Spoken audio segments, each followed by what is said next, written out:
cars and rope chains. A time and a place where everybody had a hustle. Some people had brains, some people had muscle. Some people had both, a dangerous combination. A couple steps ahead of any sticky situation. Know when to make the move and know when to stay and be patient. And just because you're flesh and blood doesn't make you related. She used to tell me a story about the amazing glaze. Him and your pops was like brothers, but that nigga was crazy.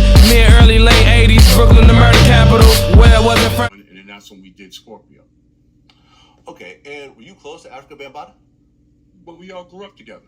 Now, I'm not saying we was close because, see, what it was back then, it wasn't like it was beef, but it was always competition.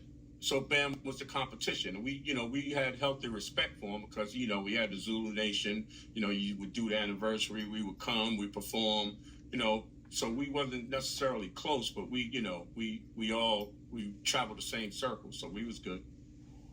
I mean, when you fast forward years later, when you hear about the accusations of Bambaataa, about the molestation charges and everything else like that, what's your take on that? Well, I mean, it's not like people didn't know, or it's not like it was something that was unknown.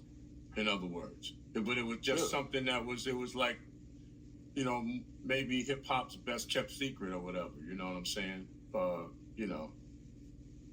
Okay, so you knew, and you saying everyone pretty much knew that Afrika Bambaataa was gay. It is what it is. I mean, you have people that would deny it. You have people that would say they don't know.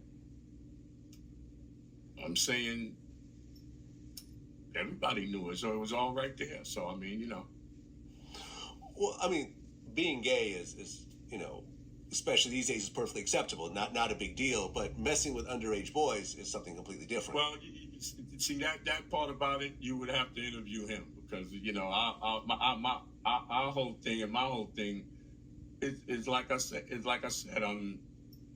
is everybody knew, It ain't like it wasn't like it was a mystery. It was, that's Bam. So Hey, good day, everybody. Thank you for joining me. And just in case you're joining me for the very first time, I'm your host, the real Brian Glaze Gibbs. Make sure you smash that like button, subscribe, share, support. I was once the problem. Now what I seek to do is be part of the solution. Okay, according to The Guardian, hip-hop pioneer Afrika Bambaataa loses civil case suing him for child sexual abuse. Hip-hop pioneer Afrika Bambaataa had lost a civil case suing him for child sexual abuse and trafficking after failing to show up in court. In 2021, the anonymous plaintiff alleged that the DJ and producer sexually abused and trafficked him for 4 years, beginning in 1991 when he was 12 and Bambaataa was 33 or 34 years old. Bambaataa-born Lance Taylor has never responded to these specific allegations. Rolling Stone report, The Guardian has contacted a representative for Bambaataa for comment.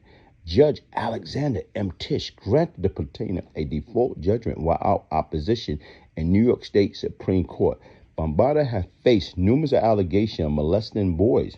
In 2016, the Democratic Party activist and former music industry executive Ronald Savage alleged that Bambaataa had repeatedly abused him in 1980 when he was 15 and Bambaataa was 23. In 2024, he recanted his allegations, saying that he met Bambaataa at a club he had used a fake ID to enter. Bambaataa is not a pedophile. And in my eyes, he was doing something that was consensual with someone that he thought was of age. He told All Hip Hop, I wish back in 2016, I remember about the fake ID. At the time, the allegation prompted more alleged victims to come forward, with Rolling Stone reporting that 12 men in total, not including Savage, have accused Bambaataa of sexually inappropriate. A man claiming to be a former bodyguard for Bambaataa say, I have walked in on stuff where I say, what the F is going on? He traveled with late teens. Those are the ones he take overseas with him. When I went with him on tour in the state, I would stay in one room and he would have boys in the room with him. The musician denied all allegation in a 2016 interview with Fox 5 News, but left his position as the head of his Universal Zulu Nation organization. I never abused nobody. it just sounds crazy for people to say that, to hear you abuse me. You know all my people back then. You knew the 100 of people that have been around me. If something like that happened, why you never went to none of them? Hey, folks, when you look at all that BS and you sit back and think about it, you know what? That's reality. That's reality. You got a lot of these cartoon characters, pretend to be supportive, to pretend to be mentors. But what they doing? They taking advantage of these young boys. And right now is, guess what? You got some guys, they're with it. That's what they want, because that's the type of relationship they want to be in. Then you got other individuals, like I say, come on. We have to protect our younger generation. We have to show them what is right, what is wrong. And even right now, guys, if y'all know that BS is happening, because even I listened to an interview on Melly Mel and Vlad, and guess what? He say everybody know. But if y'all knew and y'all didn't do nothing about it, y'all just as guilty. Because once again, if that was in my neighborhood, in my hood, and shit like that would have happened, Afrika Bambaataa would have been gone. Guess what? We would have to take an example out of that, because guess what? It's not right. It's not right. Hey, hit the like button, subscribe, share, support. If I can change, anybody can change. One love. Probably the most ruthless and notorious cocaine crack enterprise in the city. That being Howard Happy Mason and Lorenzo Fat Cat Nichols. NYPD rookie police officer was murdered, executioner style. And as I'm listening to that, I'm like, whoa. You actually dealt with Brian Glaze Williams, huh? I dealt with him years ago, back in the 80s, early 90s. I was where he was arrested by my partner back in those days for several murders himself. Not bad.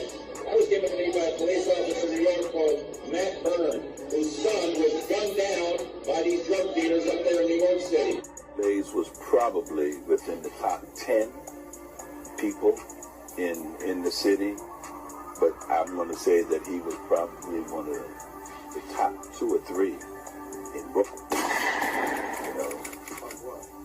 Drug dealers, and controlled the drug organization. And you know what I did? When I got the phone, I told my man, the next time we see him, he's out of here. Yeah. Less than 12 hours, that nigga was dead. Is this the second person you murdered? No. Because, like right now, if you're going by the timeline, by that time, there's a few more before him. You know, I heard so many good things about you. What I really like is, I know you're a tough guy. And I've known that for quite a while, and you changed your life, and you're coming around, and you're right. We're from New York, and we're New Yorkers. No matter what color you are, no matter what religion you are, no matter what you are, we're New Yorkers. Well, he was a drug kingpin himself. He was a drug lord himself back in those days, and he operated out of Brooklyn and East New York, and he committed a lot of violent acts himself. So if anybody knows the streets, he knows the streets. Tottenham. Yeah, you gotta worry about them guys. But we only have to worry about those guys in Vanderveer and stuff. We all knew Glaze and Tutton, all those guys. Yeah. I know Glaze, Supreme Team. What up, Glaze? You know what I'm saying? Okay, inside the mind of the killer, the Brian Glaze Gibbs story.